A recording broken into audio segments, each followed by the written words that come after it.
we're off and going. We're full 2025 early preseason action. The owners of WNBA teams are made it very apparent that the Caitlin Clark hype train will not be in town. A dinky arena days after the CBA was signed, the agreement that will significantly increase these players' compensation. Money, it appears like everyone in the WNBA community began attempting to profit on Caitlin Clark. The arena shifts. Bundles for season tickets, many months in advance, tickets are selling like hotcakes. Although the Caitlin Clark effect has been observed in the past, the current situation is distinct. For the first time, the WNBA's entire apparatus, including its owners, networks, and Nike, is heading in the same direction. Simultaneously in the same direction, the floodgates have opened, the dam has collapsed, and opposition to it, well, we might see a lot less of that this year for a reason. I'll tell you why. However, first, enjoy this video if you're. Get ready for the Caitlin Clark tsunami and sign up for more WNBA and Caitlin Clark news. This was the Indiana video. Then, Fever has released their schedule, and I must say that it is a significant change from this monstrosity. Additionally, the tone has changed from the previous year. The Now You Know campaign was all swagger, showcasing the league, establishing control by convincing everyone that the Fever, naturally, own the league because of Caitlin. They don't have to mention it this year. It's an obvious message. All of us are in business. However, the Fever are not the only ones in managing business. To take advantage of Caitlin, other WNBA clubs have begun to take action. Indiana Fever, our games against the Atlanta Dream on June 20th and August 16th have been moved to State Farm Arena. That's right, the scheduling conflicts have begun. The Atlanta Dream quickly moved both of their home games versus the Fever from their usual venue, the one that resembles a food court in a mall, to the Atlanta Hawks' home, State Farm Arena. They have now relocated 3 additional games to that arena, and I hope they sell out every one of them for the league's and their team's well-being. However, let's be honest.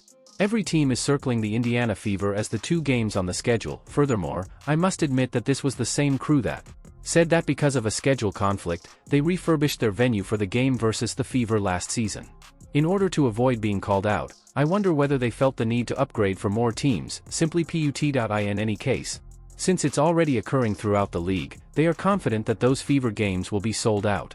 The Toronto Tempo's home game versus the Fever has already sold out. As a reminder, it's only March, and the Raptors' home arena, Scotiabank Arena, can accommodate about 20,000 spectators. Now, the Coca-Cola Coliseum, which is less than half the size, is typically where the Tempo performs. Clearly, they upgraded for Caitlin. And those tickets weren't inexpensive. We're talking about an upper bowl that costs at least $150 and a bottom bowl that costs up to $700.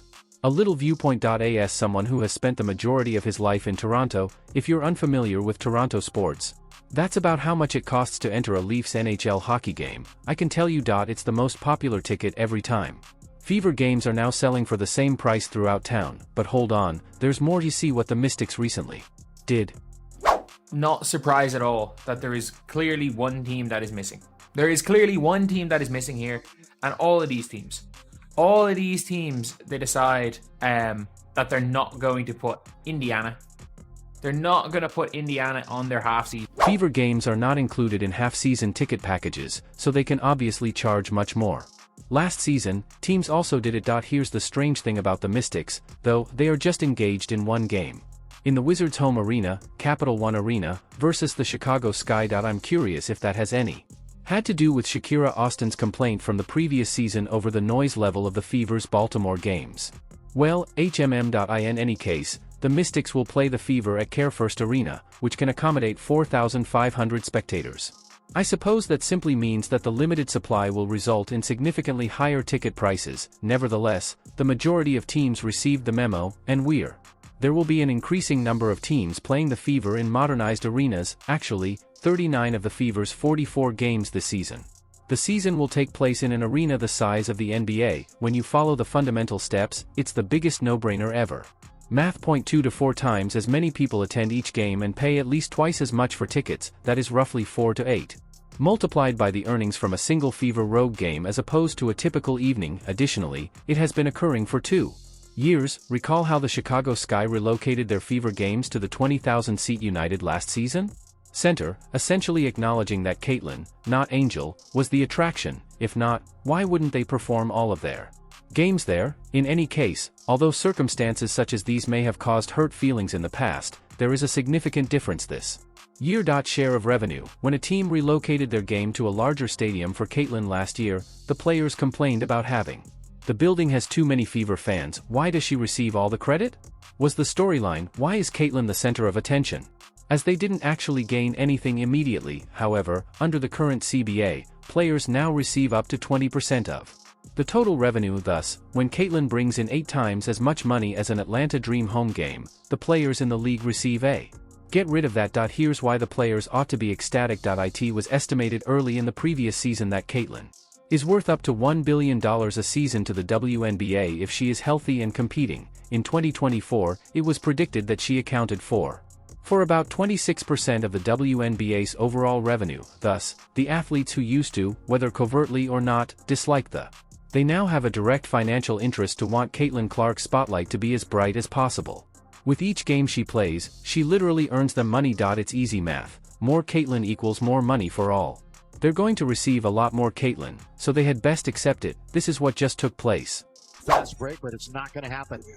Calling a foul on LeBron, saying he tripped him off. Celebrity photographer, Caitlin Clark.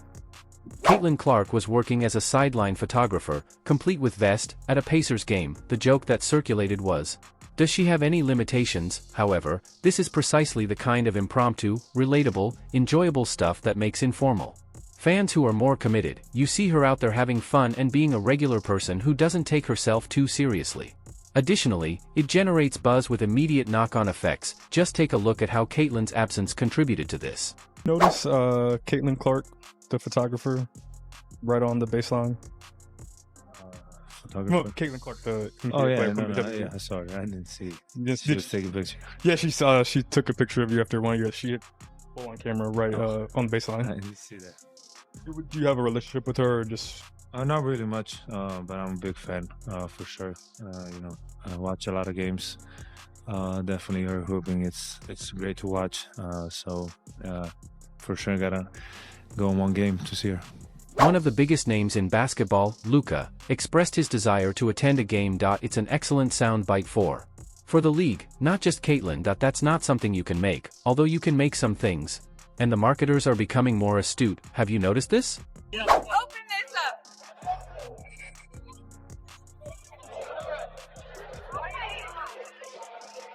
Obviously, I've done this before, okay?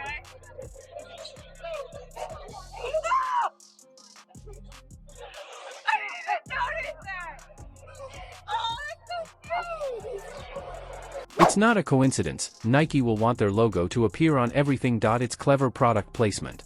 Nike did more than just that. It was recently revealed that the Kobe 5 Protros would be available in a coconut milk hue in June for $190. Even though it will be extremely popular, it won't compare to what will happen afterward.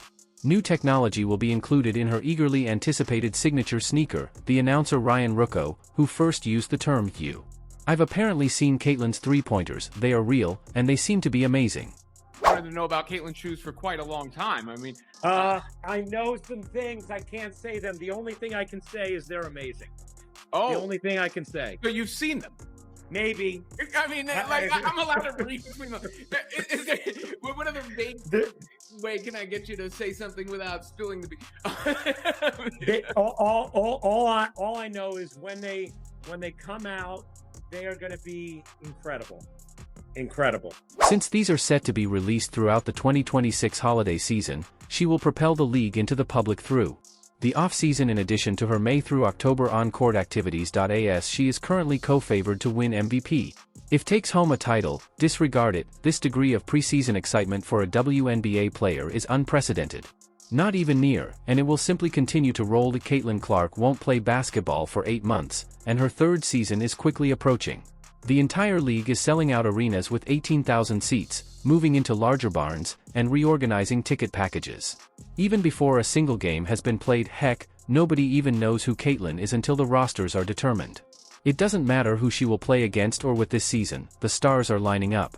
The owners are taking action to print money, and they are getting their share. It's officially time for everyone to earn money. Caitlin is among them. As long as FIFA performs their duties by surrounding her with skilled players and operating systems that play This is going to be an incredible year for her, not just in terms of statistics but also in terms of viewership and economic influence. It's time for everyone who continues to wager against Caitlin Clark to come to terms with the basketball game. Gods, you're going to see her everywhere. Put a trophy in the comments since you're still here. Because your persistence makes you a winner. I appreciate you viewing, and I hope to see you again soon.